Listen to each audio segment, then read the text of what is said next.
Hi, I'm Dave Dorsey. I'm the residential account manager here at the Rockaway family. It's summertime and it's getting really hot outside. We take care of your irrigation. We do 4 checks a year. So we make sure if we have any dry spots, we don't have any chinch bugs come in or anything.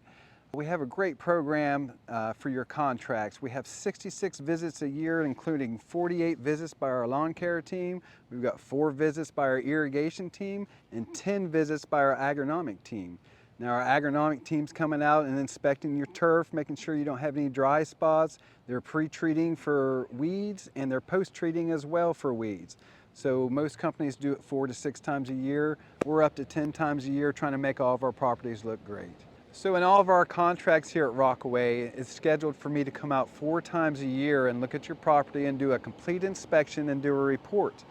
During these inspections, I'm going to find whether you need mulch, you might need a new tree, you might need a landscape bed, but I'm going to propose these to you on a quarterly basis so you keep up to track on your yard, and we try to make it enhanced as best as possible.